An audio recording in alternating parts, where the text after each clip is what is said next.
Ukraine's counteroffensive to retake Russian-occupied territory started a few weeks ago without fanfare. Apart from claiming that its army is advancing, Kyiv has not provided many details on how it is progressing. Occurring largely out of sight of unbiased observers, the fighting in eastern and southern Ukraine pitted troops equipped with new Western-supplied weapons against Kremlin forces that spent months digging into formidable defenses and honing tactics.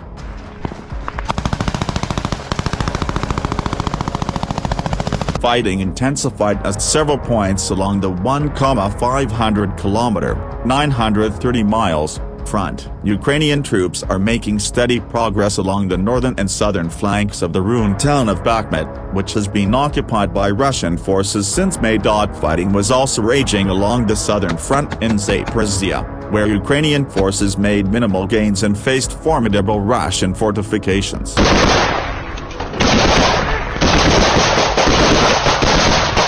Hanna Maliar, Ukraine's deputy defense minister, recently claimed that Kyiv forces had destroyed 6 Russian ammunition depots within 24 hours, a statement hinting at Ukrainian tactics.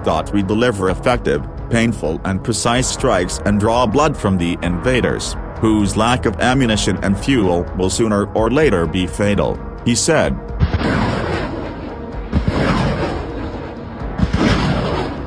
The top British military officer said that was Ukraine's first aim, to starve Russian supply and reinforcement units by attacking logistics and rear command centers, including with British-supplied Storm Shadow missiles. Ukraine is also trying to expand Russian resources by pressing multiple points simultaneously along the front, Admiral Tony Radakin, Britain's chief of defense staff, said earlier this month.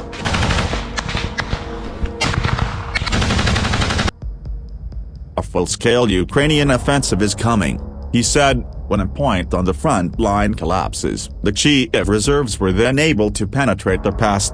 He noted that Ukraine lacked vital air cover for its attacks. Kyiv has won pledges from Western allies for F-16 fighter jets, but they are not expected to be seen on the battlefield until next year. Ukraine also asked for longer-range weapons and more ammunition.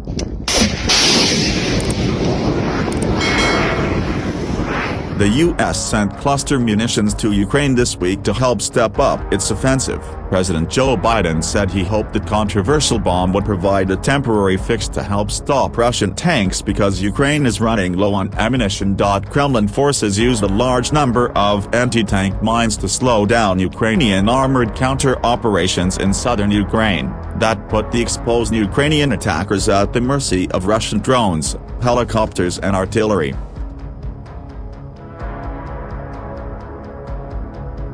Even entrenched behind miles of trenches, anti-tank ditches, and other obstructions, reportedly as deep as 20 kilometers, 12 miles, in places, the Russian forces faced many difficulties. The friction of the battlefield has reduced Moscow's military weight. The war also exposed the incompetence and lack of initiative in the Russian ranks, as well as poor coordination.